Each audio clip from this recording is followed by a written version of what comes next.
నమస్తే, సంగీత కిచెన్కి స్వాగతం. ఈరోజు మనము స్వీట్ కార్న్తోని కరకరలాడే వడలు తయారు చేసుకుందాము. ఇవి చాలా క్రిస్పీగా ఉంటాయి, ఇంకా చాలా టేస్టీగా ఉంటాయి. ఎప్పుడు మనము చేసుకునే వడలు కాకుండా ఇవి మిక్సీ పట్టకుండానే ఈ స్వీట్ కార్న్ వడలు చేసేసుకోవచ్చు. ఇప్పుడు ఈ రెసిపీ ఎలా తయారు చేసుకోవాలో చూద్దాము. నేను ఈ సైజులో 3 స్వీట్ కార్న్ తీసుకున్నాను. వీటిని ఇలా చాకుతో చిన్న చిన్న ముక్కలు అయ్యేటట్టుగా, అంటే స్వీట్ కార్న్ చిన్న చిన్న ముక్కలు అయ్యేటట్టుగా ఇలా కత్తితో కట్ చేసుకోవాలి. ఆ కార్న్ అనేది 2-3 ముక్కలు అయ్యేలాగా కట్ చేసుకోవాలి. లేదంటే మనం డీప్ ఫ్రై చేసేటప్పుడు పేలుతూ ఉంటాయి, పాలాలు పేలినట్టు. కాబట్టి చిన్న చిన్నగా ముక్కలు అయ్యేటట్టుగా జాగ్రత్తగా ఇలా మనం కట్ చేసుకోవాలి.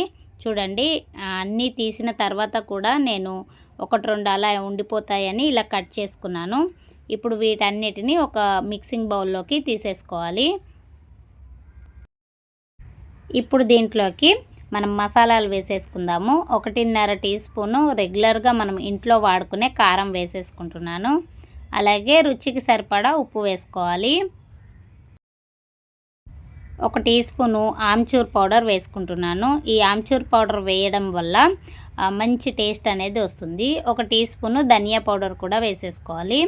అప్పటికప్పుడు మనం దంచుకున్న అల్లం వెల్లుల్లి పేస్ట్ 1 టీ స్పూన్ వేసుకున్నాను. కొంచెం కరివేపాకు కూడా వేసేసుకోవాలి. 1/2 కప్పు బియ్యం పిండి వేసుకోవాలి. అలాగే 1 టీ స్పూను జీలకర్ర కూడా వేసేసుకోవాలి. 1/2 కప్పు బేసన్ కూడా వేసేసుకోవాలి. వీటన్నిటిని మంచిగా కలుపుకోవాలి. చూడండి, ఇలాగా కొంచెం రుద్దుతూ కలుపుకోవాలి.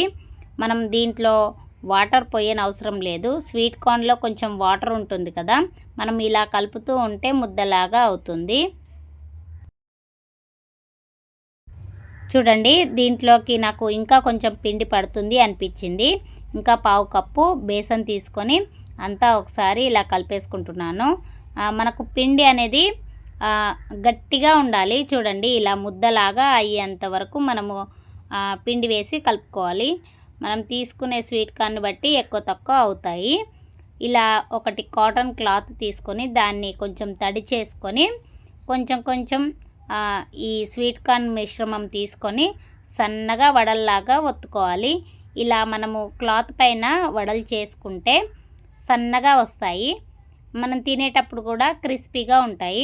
చూడండి, ఇలా చేసుకున్న తర్వాత మనము డీప్ ఫ్రై చేసుకోవాలి. నేను ముందుగానే డీప్ ఫ్రైకి సరిపడా ఆయిల్ వేడి చేసుకున్నాను. ఆయిల్ బాగా వేడెక్కింది. ఇప్పుడు మీడియం ఫ్లేమ్లో పెట్టేసుకొని ఒక్కొక్కటి చేసుకుంటూ దీంట్లో వేసేసుకోవాలి. చూడండి, ఇలాగే నేను ఇంకొకటి కూడా చేసి చూపిస్తున్నాను.